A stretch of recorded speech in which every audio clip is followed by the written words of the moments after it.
دور موجود کے اندر کہتے ہیں کہ سب سے بڑا بم جو ہے وہ معیشت ہے۔ کسی قوم کی اگر معیشت کمزور ہو گئی، اقتصادی حالت پتلی ہو گئی، آج کے گلوبل ورلڈ میں اس کی کوئی عزت اور کوئی توقیر نہیں رہتی۔ میں کہتا ہوں یہ ضابطہ آج سے نہیں ہے، یہ جاہلی نظم جو موجودہ مہذب دنیا کے اندر یہ جو جاہلی قانون اور ضابطہ ہے، یہ جاہلیت کے زمانے سے لے کے آج تک ہمیشہ کار فرما رہا ہے کہ جس کے پاس چار ٹگے ہوتے ہیں اس کی بات بھی غور سے سنی جاتی ہے، اور جس کے پاس دولت نہیں ہوتی اس کی سمجھداری پر مشتمل باتوں کو بھی حفوات کہہ کے رد کر دیا جاتا ہے۔ اور اگر آپ کے گھر میں دانے ہیں تو آپ کے کملے بھی سیانے ہیں، اور اگر آپ کے پاس کچھ نہیں ہے اور آپ فصاحت و بلاغت کے امام ہیں تو آپ کی بات کی کوئی اہمیت نہیں ہے۔ عربی کا ایک شعر ہے کہ فصاحت و صحبان و خط و ابن مکلا و حکمت و لقمان و زہد و ابن ادہمی اذا اجتمعت فی المرء والمرء مفلس فلیس لہ قدر بمقدار درہمی۔ صحبان جیسی فصاحت ہو، ابن مکلا جیسا خط ہو، ابراہیم ادہم جیسا زہد ہو، اور لقمان جیسی حکمت ہو، اور یہ ساری چیزیں ایک وجود میں جمع کر دی جائیں، یہ ساری خوبیاں ایک شخص میں جمع ہوں، والمرء مفلس، لیکن وہ شخص ہو غریب، فلیس لہ قدر بمقدار درہمی، تو اس کا ایک کوڑی مل نہیں ہے۔ یہ دنیا کا ضابطہ ہے، یہ دنیا کا جھوٹا نظم ہے، اور شروع سے آج تک یہ قانون دنیا کا اندھا قانون کار فرما ہے۔ تو اگر آپ کے پاس دولت نہیں ہے، آپ کی معیشت مضبوط نہیں ہے، آپ اقتصادی حالت کمزور رکھتے ہیں، تو پھر نہ آپ کی بات سنی جائے گی اور نہ آپ کی کوئی توقیر ہوگی۔ اقوام عالم کے اندر اپنے آپ کو کھڑا کرنے کے لیے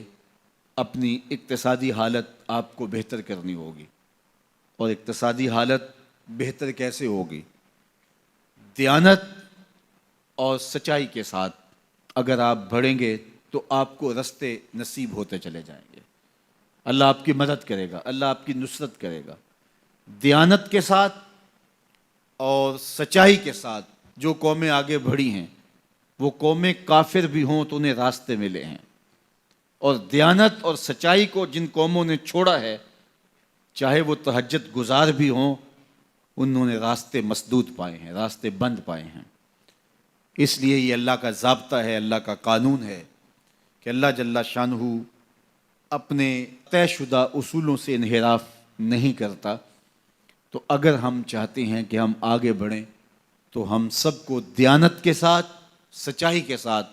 آگے بڑھنا ہوگا۔ جن قوموں کے اندر خیانت آ جاتی ہے، وہ خیانت کسی بھی رنگ اور کسی بھی روپ میں ہو، وہ قومیں کبھی بھی آگے نہیں بڑھ سکتی، وہ قومیں پیچھے رہ جاتی ہیں۔ اور جو قومیں سچ کی بجائے جھوٹ کو فن سمجھ لیتی ہیں اور وتیرہ بنا لیتی ہیں، وہ قومیں بھی برباد ہو جاتی ہیں اور اپنی عزت کھو دیتی ہیں۔ آج دنیا کے اندر اگر ہم نے عزت کو حاصل کرنا ہے تو ہمیں دیانت اور سچ کو تھامنا پڑے گا۔ میں یہاں بیٹھ کے یہ بات کر رہا ہوں، میری بات آپ تک اور سوشل میڈیا کے ذریعے کچھ لوگوں تک تو پہنچ سکتی ہے، لیکن میں اس کے باوجود یہ بات اس لیے کر رہا ہوں، کم از کم جو میرے حصے کا کام ہے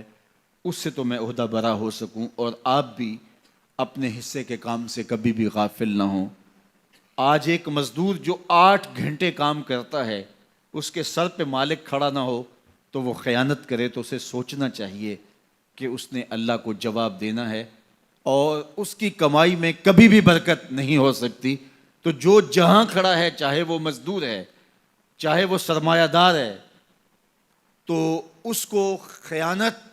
اور جھوٹ کے ساتھ آگے نہیں بڑھنا ہوگا، بلکہ اس کو دیانت اور سچائی کے ساتھ آگے بڑھنا ہوگا۔